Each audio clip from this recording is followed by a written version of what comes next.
You're listening to PetLifeRadio.com. It's a big world out there, and you're just looking for a pat on the back or head. You run around the city, searching for a place to bark, working your tail off with your nose to the ground, sniffing for a few scraps, hoping someone will throw you a bone. You take each lead, collar after collar, hoping one day to take a bite out of success and become the top dog. Fortunately, you come home each day to open arms, open cans, a drink waiting for you, and a comfortable place in front of the TV set. You know you've got it good, really good, because after all, it's a doggy dog world out there. Pet Life Radio presents It's a Doggy Dog World with your host, pet expert, and award-winning author, Liz Palaika, and this week's co-hosts, Kate Abbott and Petra Burke. Hi, welcome to It's a Doggy Dog World. I'm your host, Liz Palaika, and with me today are my good friends, Petra Burke. Hello. And Kate Abbott. How do? And all of our dogs who are with us today. And your puppy who wants to jump in the back of your chair. In this podcast, we're going to be answering a listener's questions. So, Katie, these are for you. These are the questions you asked us. So everybody stay tuned. We'll be back in just a minute. Take a listen to our sponsors. Sit. Stay. It's a Doggy Dog World. We'll be right back after a short pause. Well, 4 to be exact. Dyson. The new Dyson Animal Vacs are powerful bagless upright vacuums for homes with pets. Air muscle and radio root cyclone technology generates the strongest suction power to powerfully remove dust, dirt, and pet hair from the home or car. To order your Dyson Animal Vac, go to DysonDeals.com. DysonDeals.com to order your Dyson Animal Vac today. Dyson. Music to your ears.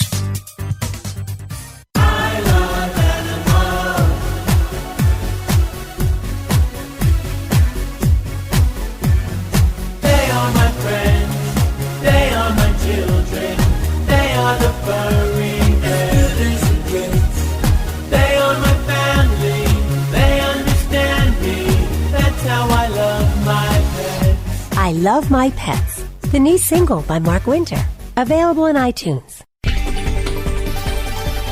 This year, Americans are expected to spend a jaw-dropping $36 billion on their pets. From lighted leashes to high-end spa products, the discriminating pet owner can find just about anything to pamper his or her pet. Hi, this is Michelle Fern. Join me every week for Best Bets for Pets, where we'll talk about the latest pet products and talk to the companies that make them. Best Bets for Pets, every week, only on PetLifeRadio.com.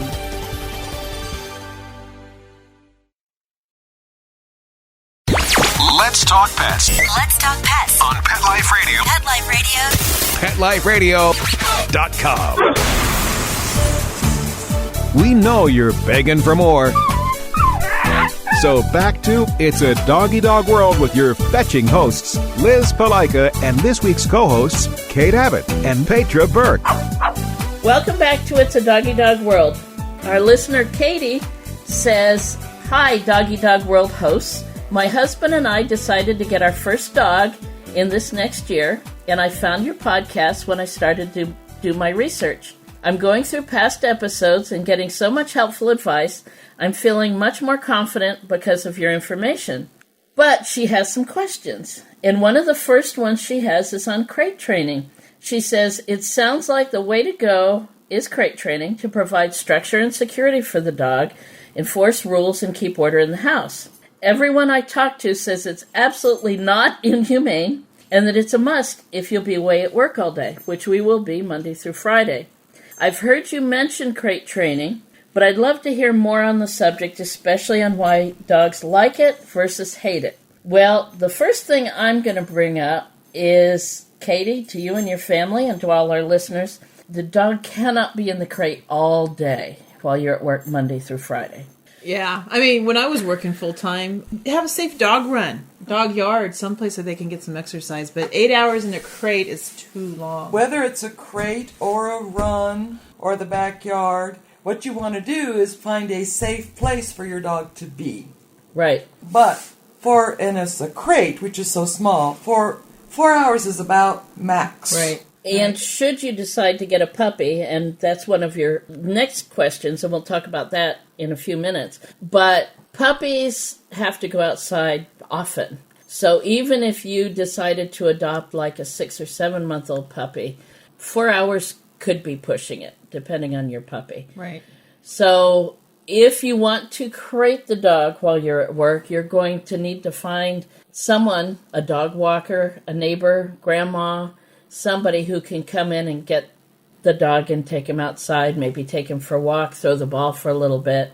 But all day is way too long. It's, think about it. The puppy or dog is going to be in the crate all night, then out for a little while before you go to work, and then in the crate all day. That's too much. And out for a few hours before I go to bed. Yeah. And then in the crate all night. That's too much. A lot. Yeah, that's too much. So, yes, crate training is a wonderful tool. We all use it. Mm-hmm.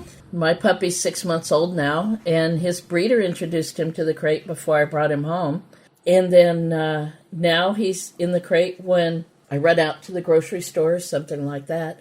But if I have to leave for several hours, he has the backyard with my other dogs, which is safe. And then he's in the crate at night. Katie, you mentioned that you were thinking about some kind of lab or lab mix. So I would go ahead and plan for a dog run. Someplace that, the puppy dog will be safe. This is during the day while she's at work or her husband's at work. Yeah. She doesn't say where she's from. Some shelter, whatever, whether you need it from heat or cold. And just someplace for the puppy dog to be safe and for your home and yard to be safe. Right. While your puppy dog grows up and learns the rules of your home. Right. My backyard is fine for a puppy running free, but it's small. So if I had a dog run, it'd take up most of the yard anyway. Your yard is the size of a dog run. Yeah, it is. But because I have a big willow tree in the backyard, which covers most of it, I don't have grass. I have bark on it, so if the puppy decides to dig, it's no big deal. If you have a nicely landscaped yard, you're probably not going to most people don't want the dog to dig. If you have a garden, mine are all container plants and in a raised bed garden.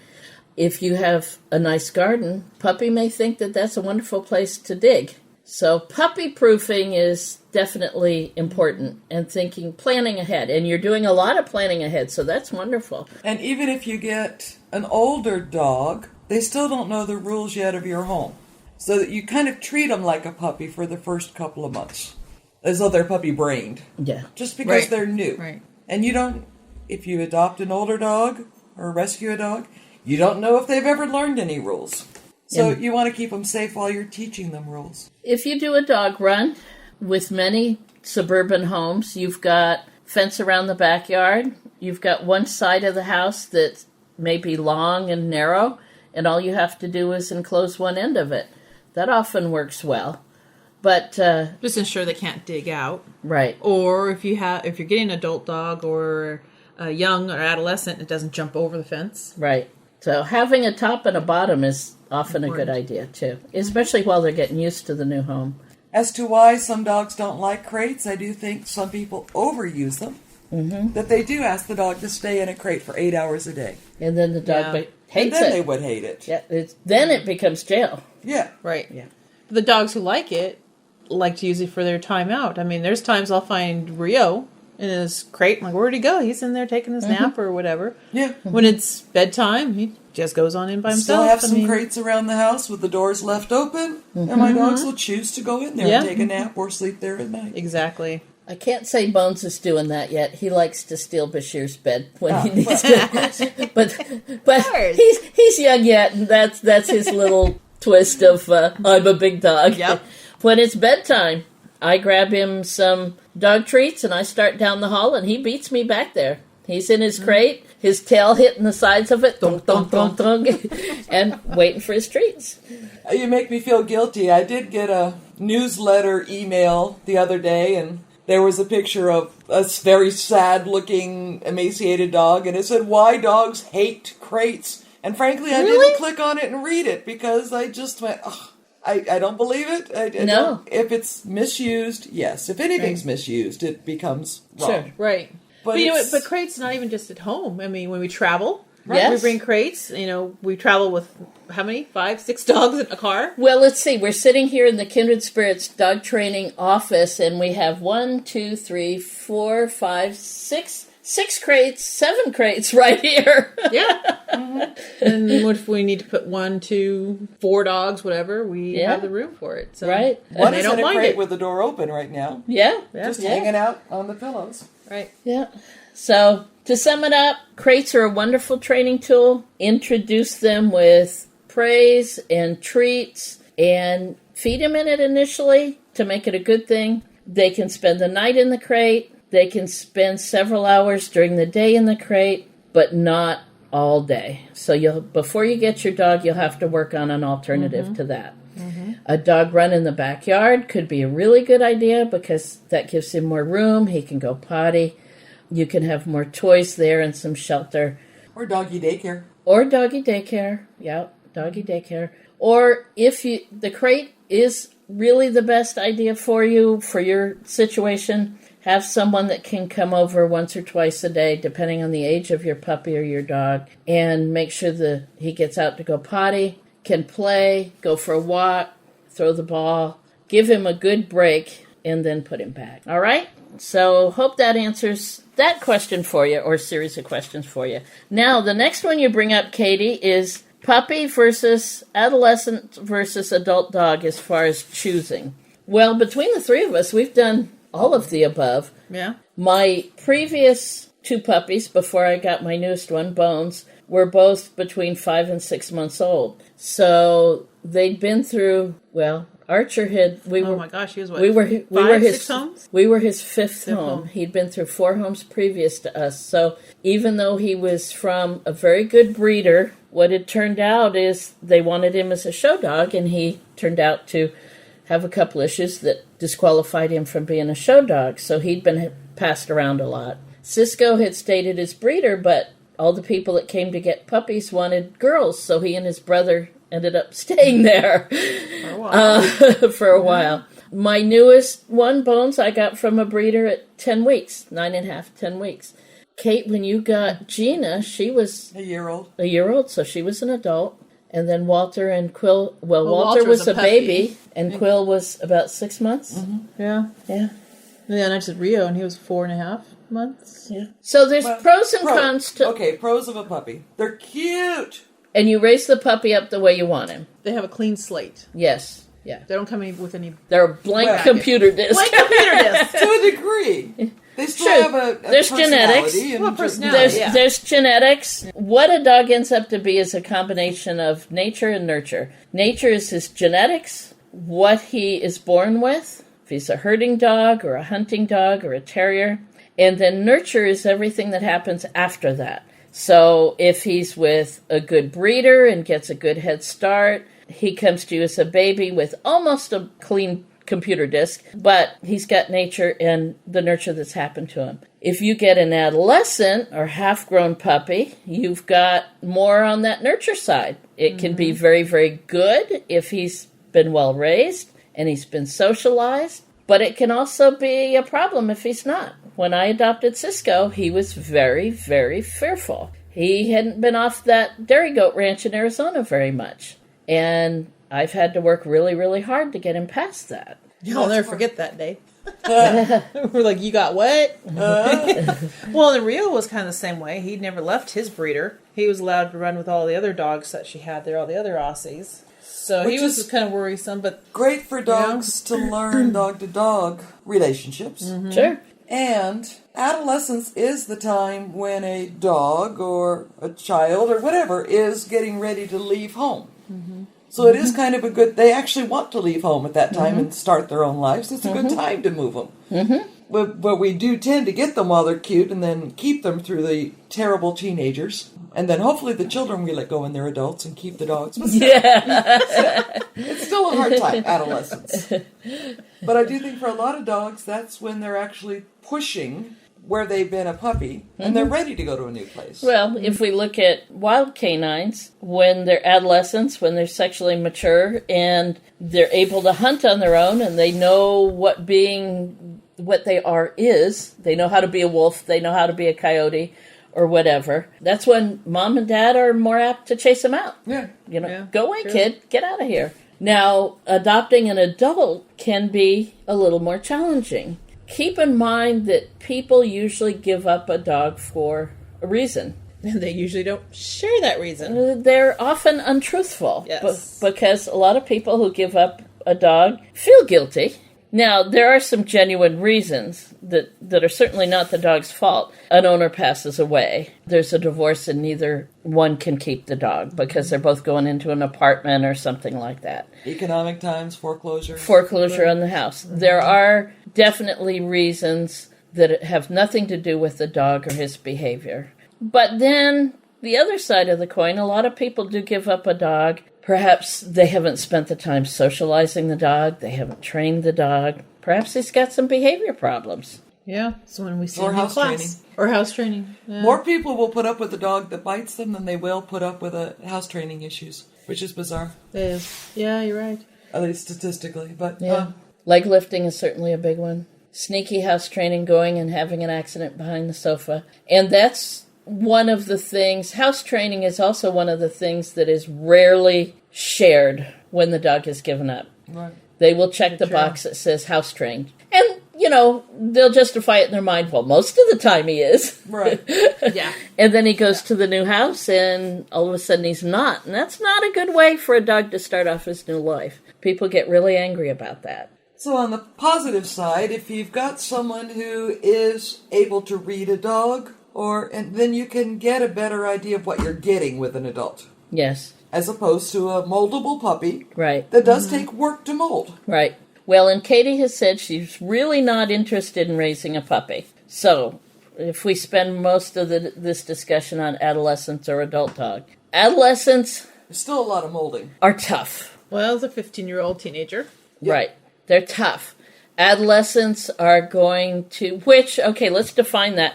Most dogs tend to hit adolescence between 9 and 12 months of age. Mm-hmm. That's when they hit it. When they finish with it, 16, 18, even 20 months of age. Now, if you think that sounds like a long time, it's shorter than a human teenager. Oh, yeah. And the worst of it is generally between 9 and 12 or 9 and 14 months of age. Then it gets better. But it's often not completely over until they're 20, 22 months. 24, yeah. 24 months. But then also, like we see at the shelters is when people give up their dogs. Right. Because they're teenagers and they're challenging them. Yeah. My dog's no good anymore. He's bad. He went bad. Yeah.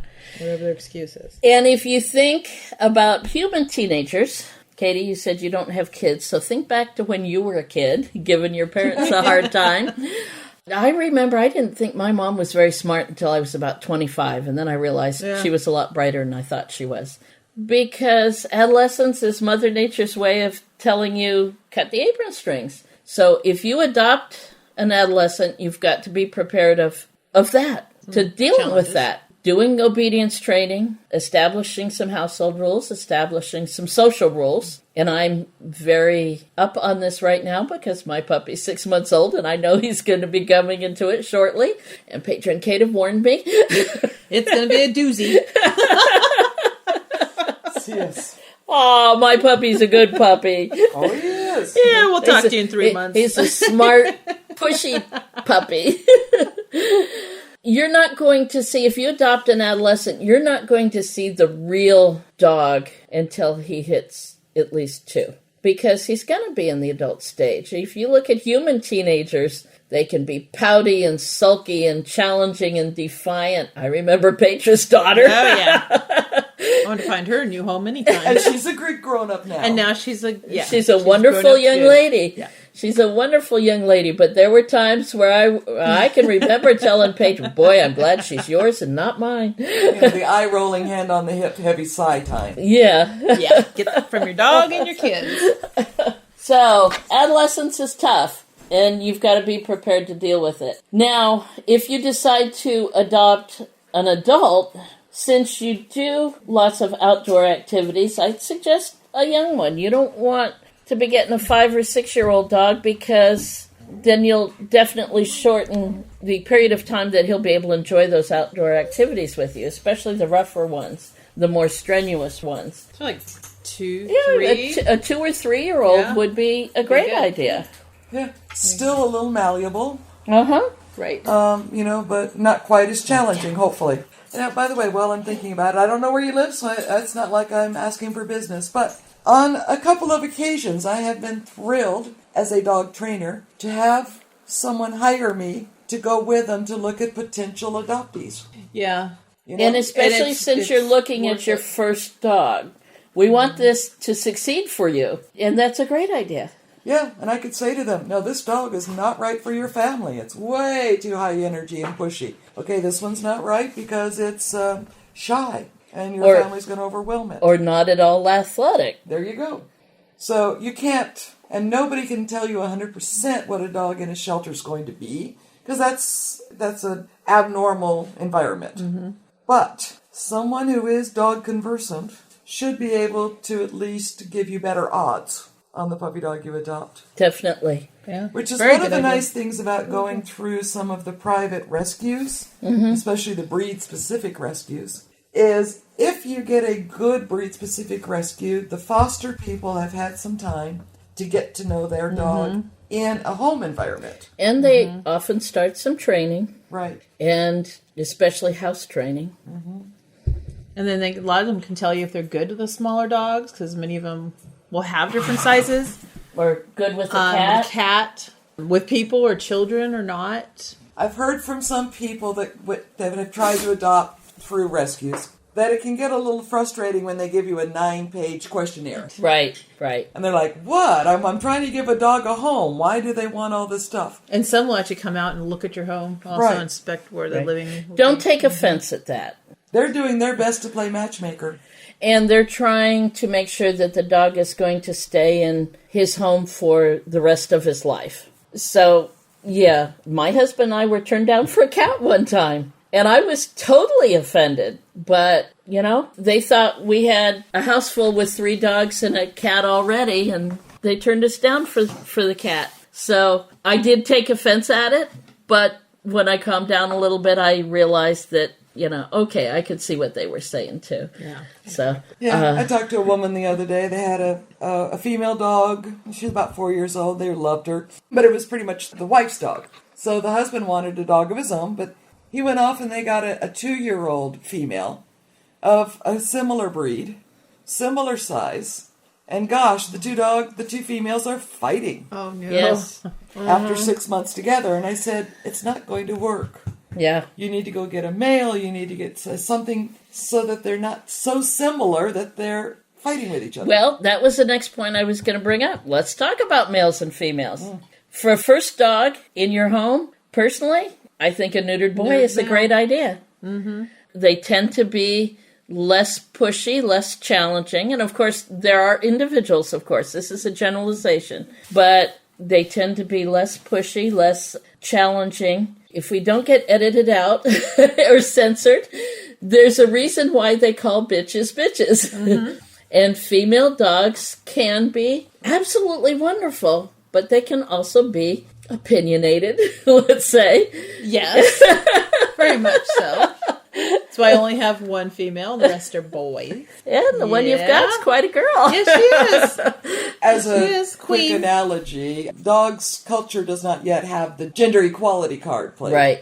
Right. So it is still the female's role to keep order within the family structure. Right. Very much so. Survival of the species depends on the bitch. In general. So, who gets to make the rules can be a little more of an issue if you have a female dog. Mm-hmm. Whereas the boys, they're supposed to listen to the female and defend against external forces. Right. And for your first dog, I would suggest that he does be neutered. Many people now are pushing to have them neutered at a later age or perhaps not even do any neutering. But I think for your first dog, a neutered boy would be much easier. Definitely. There are some skills needed to have an intact male or female. Right. All right, so moving on to Katie's last comment, talking about outdoor activities. You ask, your question is, we see plenty of dogs with their owners on outdoor outings, hiking, camping, fishing, snowshoeing, rock climbing, well, I doubt the dogs are rock climbing, but...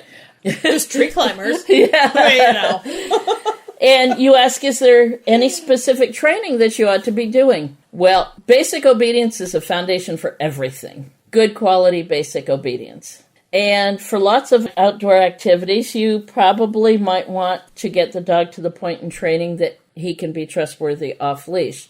That takes time. That takes bonding with your family. Don't be in a hurry to take him off-leash. Plan on many months of him being on leash with you. And more training. Training and socialization. Again, all the activities that they do. Again, because I think she mentioned lab mix or something they were looking at. But again, the breed is going to be important. You definitely don't want an Old English Bulldog.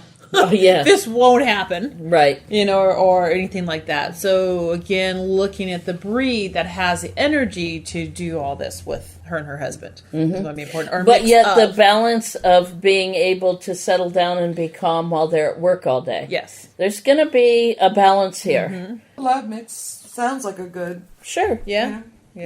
Or a lab. A lab or a lab mix. Yeah. Mm-hmm. Golden something mix big or something. enough to be athletic and yet calm enough to chill. Right. When they want to go fishing, the dog has to chill. Yeah. You go hiking needs the energy. Snowshoeing, they want a dog with a little bit of coat. Or get him used to wearing a jacket. Get him used to wearing booties. Booties. Right. What's that? That's all Musher possible. Secret? Right. Musher Secret. Musher Secret. It's a protects the pads. Lotion that you can get to put on your dog's pads. All right. Well, any other ideas for Katie and her family? When we teach a basic class, we teach at least 3 to 4 different ways to teach and practice the come. Yes.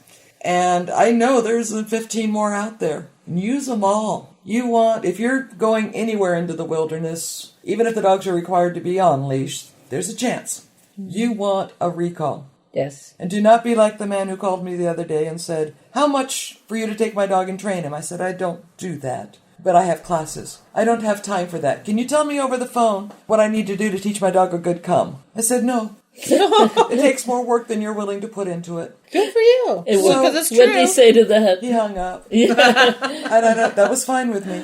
So spend that time. It's part of the bonding to teach a good recall. But you want that to be the best. Absolutely spot on. 110%. You know what? And then talking about obedience, I mean, when you adopt the dog, go through obedience classes. But in the meantime, if you've got time, go around town. Oh, yeah. Referrals from vets and go look at the classes. Right. Ask people what they think about the classes. Yes. Put all your pros together. I was telling my friends at lunch today that I had a woman come to a Saturday class by herself. She came in, sat down, listened to the class, came up afterwards and said that her puppies were just conceived. They're just sonograms in the mom's belly right my now. Goodness. And she's going around checking out training classes. Very good.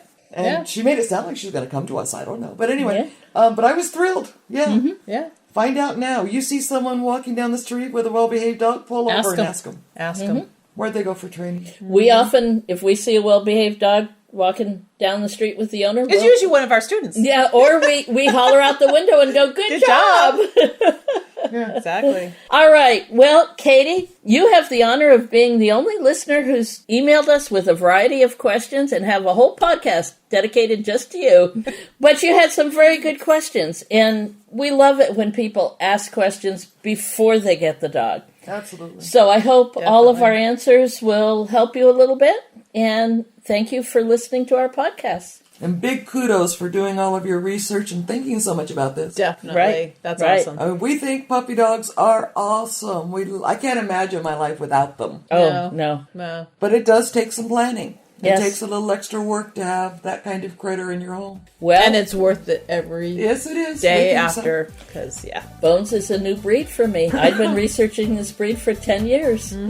And breeder for 10 years. And the timing just wasn't right. So. And here's my wish for you. I did a private training last year for a woman who said that her 2 young sons had been begging, and they finally got a beagle, and she had different portions of the house compartmentalized for the dog, because dogs are messy, you know. And of course, the dog would never ride in her car. The family car, yes, but not in Mom's car. Well, after a year, And they'd come to basic and so forth. I asked her how things were going. She was, oh, we took the kids to school and everybody just loved to see my girl hanging out the window and say hi. I said, oh, she was in your car? And she goes, oh, yes. I said, well, what about the hair? She goes, but it's my dog's hair. That's different. She's a well-behaved, well-loved dog. I'll take her anywhere. And that's it. Nice. That is our hope for you. Yeah. We'll see you later. Bye-bye. Having a rough day? Longing for the dog days of summer? Think your fun furry friend lives a dog's life? Well, find out everything you're begging to know as Pet Life Radio presents It's a Doggy Dog World with pet expert and award-winning author Liz Palaika. Every dog has his day, and you'll find out how to make your dog's day fun and rewarding every week on demand, only on PetLifeRadio.com.